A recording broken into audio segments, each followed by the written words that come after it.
नमस्कार दोस्तों, आप देख रहे हैं आपका अपना YouTube चैनल टाइमलेस फैशन और मैं हूं आपके साथ मुक्ता सक्सेना।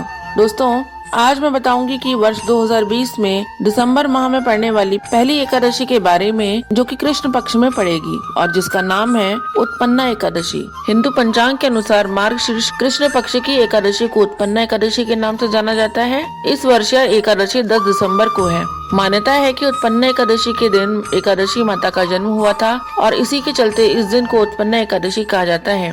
देवी एकादशी भगवान विष्णु की एक ऐसी शक्ति का रूप है जिन्होंने राक्षस मूर का वध किया था। धार्मिक मान्यता के अनुसार जो व्यक्ति इस दिन उत्पन्ना एकादशी का व्रत करता है उसके पूर्व जन्म और वर्तमान दोनों जन्मों के पाप नष्ट हो जाते हैं। आइए जानते हैं उत्पन्ना एकादशी का शुभ मुहूर्त और महत्व। दोस्तों, एकादशी तिथि प्रारंभ होगी 10 दिसंबर 2020 को दोपहर 12:51 से समाप्त होगी 11 दिसंबर 2020 सुबह 10 बजे तक। ऐसा भी कहा जाता है कि अगर कोई व्यक्ति एकादशी व्रत शुरू करना चाहे तो उत्पन्ना एकादशी शुरू कर सकता है। हिंदू पंचांग के अनुसार एक वर्ष में 24 एकादशी आती हैं। इसी तरह एक महीने में 2 एकादशी पड़ती हैं। यह सभी एकादशी भगवान श्री हरि श्री कृष्ण को समर्पित होती हैं। मान्यता है कि एकादशी का पर्व भगवान श्री कृष्ण और एकादशी माता की राक्षसों के ऊपर जीत की खुशी में मनाया जाता है। इस दिन अगर विधि विधान से पूजा की जाए तो व्यक्ति की मनोकामना पूर्ण होती है। साथ ही देवी एकादशी भगवान विष्णु माँ लक्ष्मी की कृपा भी बनी रहती है। दोस्तों,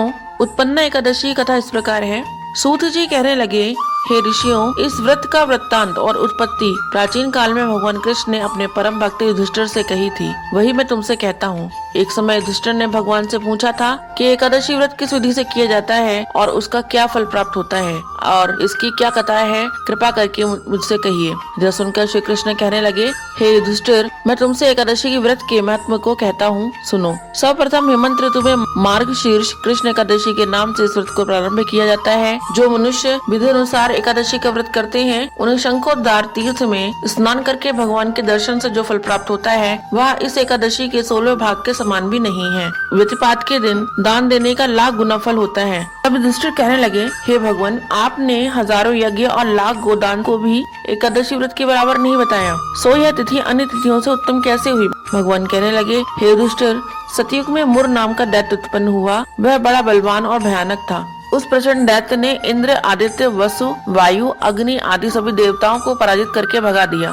तब इंद्र सहित देवताओं ने भयभीत होकर भगवान शिव से सारा वृत्तांत कहा और बोले, हे कैलाशपति, मुर दैत्य से भयभीत होकर सब देवता मृत्यु लोक में फिर रहे हैं। तब भगवान शिव ने कहा, हे देवताओं, तीनों लोकों के स्वामी, भक्तों के दुखों को नाश करने वाले भगवान विष्णु की शरण में जाओ, वे ही तुम्हारे दुखों को दूर कर सकते हैं। शिव जी के ऐसे वचन सुनकर सभी देवता क्षीर सागर में जा पहुँचे। वहाँ भगवान को शयन करते देख हाथ जोड़कर उनकी स्तुति करने लगे कि हे देवताओं द्वारा स्तुति करने योग्य प्रभु, आपको बारंबार नमस्कार है।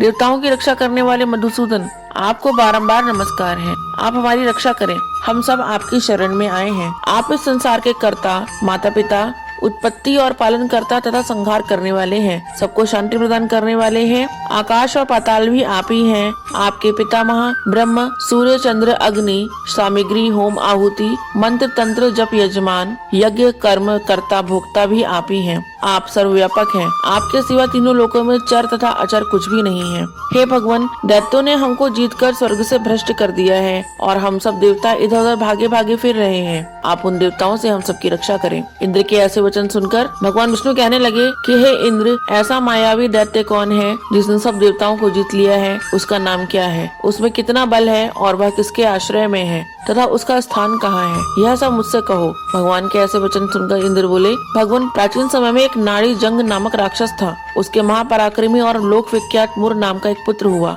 उसकी चंद्रावती नाम की नगरी है। उसी ने सब देवताओं को स्वर्ग से निकाल कर वहाँ अपना अधिकार जमा लिया है। उसने इंद्र, अग्नि, वरुण, यम, वायु, ईश, चंद्रमा, नृत्य आदि सभी स्थानों पर अपना अधिकार कर लिया है। सूर्य बनकर वही सम प्रकाशमान है, सम ही मेघ बन बैठा है और सबसे अजय है। हे असुर निकंदन, उस दुष्ट को मारकर देवताओं को अजय बनाइए। यह वचन सुनकर भगवान ने कहा, हे देवताओं, मैं शीघ्र ही उसका संहार करूंगा। इस प्रकार कहकर भगवान सहित सभी देवताओं ने चंद्रावती नगरी को प्रस्थान किया। उस समय दैत्य मुर सेना सहित युद्ध भूमि में गरज रहा था। उसकी भयानक गर्जना सुनकर सभी देवता भय के मारे चारों दिशा में भागने लगे। जब स्वयं भगवान रणभूमि में आए तो दैत्य उन पर भी अस्त्र शस्त्र आयुध लेकर दौड़ा। भगवान ने उन्हें सर्प के समान अपने अपने बाणों से बीत डाला और बहुत से दैत्य मारे गए। केवल मुर बचा रहा। वह अविचल भाव से भगवान के साथ युद्ध करता रहा। भगवान जो भी तीक्ष्ण बाण चलाते वह उसके लिए पुष्प सिद्ध होता। उसका शरीर छिन्न छिन्न हो गया, किंतु वह लगातार युद्ध करता रहा। दोनों के बीच मल्ल युद्ध भी हुआ।